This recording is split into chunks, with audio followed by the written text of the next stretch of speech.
ভোরের আলো তখনও ভালোভাবে ফুটে ওঠেনি। শহরের অধিকাংশ মানুষ তখনও গভীর ঘুমে আচ্ছন্ন, কিন্তু গ্রাম বাংলার প্রান্তিক চাষিরা এরই মধ্যে মাথায় গামছা বেঁধে নেমে পড়েছেন মাঠে।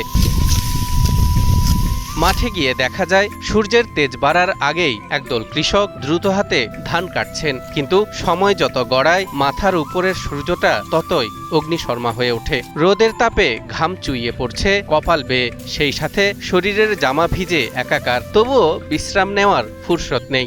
রোদ বৃষ্টি ঝড় উপেক্ষা করে আমাদের কাজ থেমে থাকে না, সকল কিছু উপেক্ষা করে আমাদের কাজ সম্পূর্ণ করতে হয়। ধান কাটা কৃষকদের জীবন মোটেও সহজ নয়। ভোরের ঠান্ডা হাওয়া থেকে শুরু করে দুপুরের তপ্ত লু হাওয়া সবই তাদের সইতে হয়। কেবল ধান কাটাই নয়, আটি বাঁধা, মাথায় করে সেই বোঝা রাস্তার পাশে নিয়ে আসা, মারাই করা, প্রতিটি ধাপেই রয়েছে অমানুষিক পরিশ্রম। আমাদের কৃষকের কষ্টের শেষ নাই। আমাদের ধান কাটা থেকে শুরু করে ধান যতক্ষণ পর্যন্ত আমরা গোলাতে না নিয়ে যেতে পারছি, ততক্ষণ পর্যন্ত আমাদের আসলে যে সুখ শান্তি আমরা সেটা পাই না।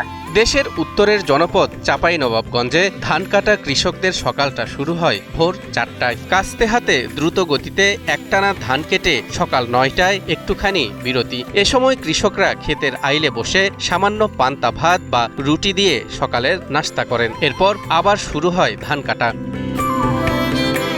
দুপুরে একটুখানি খেয়ে আবারও দিনভর চলে এই ধান কাটা। দিন শেষ হলে সন্ধ্যা 6টা থেকে 7টার দিকে বাড়ি ফিরেন তারা। পরের দিন আটি বাঁধা ও সংগ্রহ করার কাজ। এরপর সেই ধান মহিষের গাড়ি অথবা পাওয়ার ট্রিলার দিয়ে বাড়িতে বহন ও মারাইয়ের কাজ।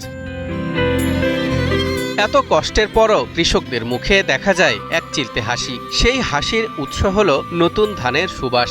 ঘরের কোণে বা বাড়ির উঠানে যখন নতুন ধান ওঠে, তখন শরীরের সব ব্যথা যেন নিমিষেই হারিয়ে যায়। আমরা গরিব মানুষ, কৃষক মানুষ, যতই বৃষ্টি হোক, যতই রোদ হোক, আমরা ধান কেটে যাওয়াই লাগবে, বাড়িতে নিয়ে যাওয়া লাগবে, মারা লাগবে, যতই উত্তপ বৃষ্টি ঝড় হোক না কেন।